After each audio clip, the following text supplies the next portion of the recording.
Saya mau nyuci. Ayo mas, ini mas, bantuin saya. Enak aja kamu ngikut mulu. Ayo bantuin nih. Cuci baju saya. Ayo. Kalau di Bima tuh ada sungai nyuci, bukan gitu jualan kopi. Ayo cuci. Assalamualaikum warahmatullahi wabarakatuh. Selamat malam Balai Kartini. Flu. Menurut gue flu itu adalah salah satu penyakit yang bisa membantu seorang vokalis. Contohnya Last Child. Engkau yang tengah patah hati, menangislah dan jangan malu ungkapkan.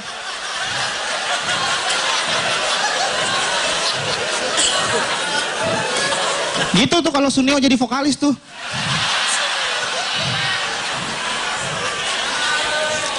Tapi kalau misalkan ngomongin masalah musisi dengan kesehatan, gue itu ngefans sama yang namanya Tompi. Tompi itu selain dia seorang penyanyi, dia itu adalah seorang dokter bedah. Dan dia kalau itu nyanyi tuh, suaranya enak banget. Bikin gue sampai ketiduran, lupa diri. Tapi gara-gara ini gue jadi curiga, jangan-jangan dia kalau operasi itu nggak dibius tapi dinyanyiin. Salahkah bila ku mendua? Tompinya juga kena flu.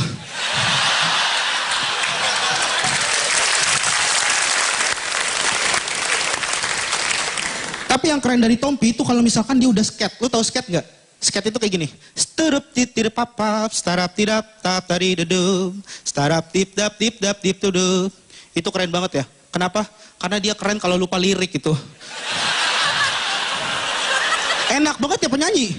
Komik mana bisa gitu. Belum lagi, apalagi ya belum lagi terus sturup titir papap, starap tidap tap tari dedum.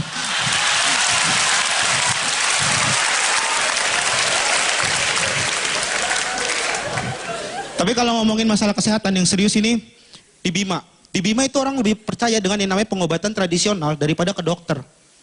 Masalahnya karena di dokter di Bima itu jumlahnya masih sangat terbatas. Bahkan sama orang yang nggak punya Twitter, di sini yang nggak punya Twitter boleh minta tepuk tangannya. Udah. Enggak, kayak dokter di Bima nggak sesedikit ini juga sih. Ini 5 orang ya Allah. Di Bima 6 orang dokternya bener dah. Selain itu juga fasilitas kesehatannya itu kurang memadai. Makanya banyak pasien yang dirujuk ke kota-kota lain. Ada pasien lagi sakit di Bima, dirujuk ke Mataram atau Lombok. Udah gitu ternyata alatnya nggak ada, dirujuk lagi ke Surabaya. Di Surabaya ternyata alatnya nggak ada, dirujuk lagi ke Jakarta. Nyampe Jakarta pasiennya berdoa. Ya Allah sekalian ke Singapura. Pengen ngeliat Universal Studio gitu. Minta jalan-jalan sekalian gitu.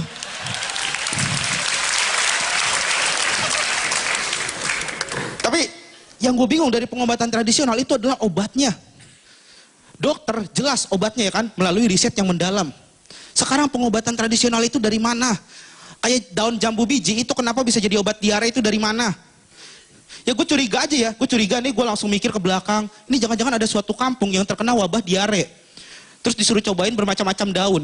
Nih kamu cobain daun mangga, kamu daun pisang, kamu daun jambu, kamu daun telinga, kamu daun pintu. Orang mau sembuh malah meninggal makan daun pintu. Tapi untungnya tim medis dalam sebuah sepak bola itu enggak menggunakan yang namanya pengobatan tradisional. Bisa lu bayangin misalnya David Beckham di sliding itu bertak, aduh. Tim medis mana tim medis? Tim medisnya nggak datang-datang. Dukun kan kayak begitu. Kayak cewek nggak mau nyamperin, maunya disamperin.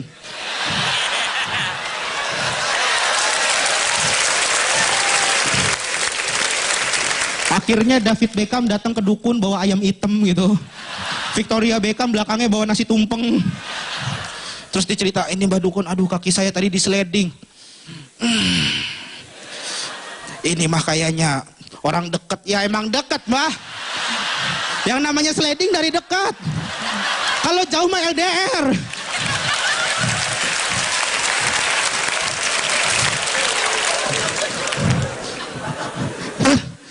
Tapi yang gue bete nih ya, orang Jakarta tuh lemah banget, bener deh. Gue perhatiin orang Jakarta lemah banget, baru masuk angin udah gak masuk kerja gitu. Masuk angin gak masuk kerja, nelpon ke bosnya. Halo bos, saya gak enak badan nih. Kayaknya badan saya sakit, kayaknya saya masuk angin. Ya Allah, kamu masuk angin? Serius? Astagfirullahaladzim, ya udah kamu tidur, kamu gak usah keluar malam ya. Ini teman-teman sekantor udah pada khawatir.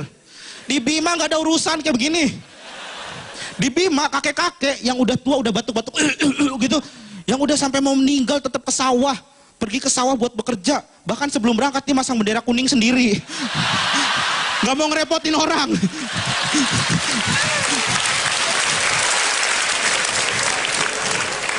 Orang Jakarta tuh ya Allah lemah banget. Sama tawon 1 biji paniknya minta pun. Ya Allah tawon. Nih gue kasih tahu ya, di Bima, madu yang kalian minum, itu kita samperin langsung sarang tawonnya. Ribuan tawon kita samperin. Kenapa? Karena kita udah terbiasa. Tawonnya juga takut sama orang Bima, dibentak, minggir. Pada yang nyampe Jakarta gitu.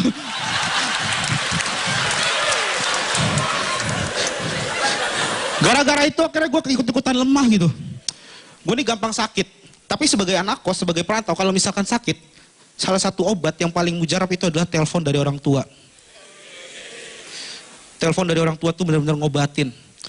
Apalagi kalau misalkan dia ngomong duitnya udah ditransfer. Langsung seger. Gue pernah gitu lagi sakit kan. Ditelepon sama nyokap gue. Halo Ma, ya Ma, ini lagi gak enak badan, kayaknya demam nih. Menggigil badan.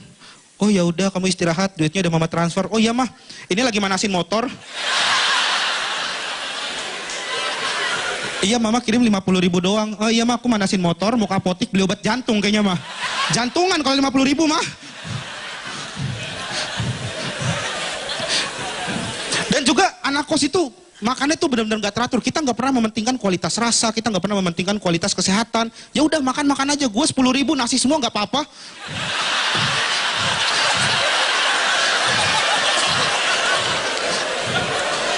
Ya kan? Karena gini, gue kasih tahu ya ke kalian, gue sebagai perantau pernah mengalami yang namanya masa sulit.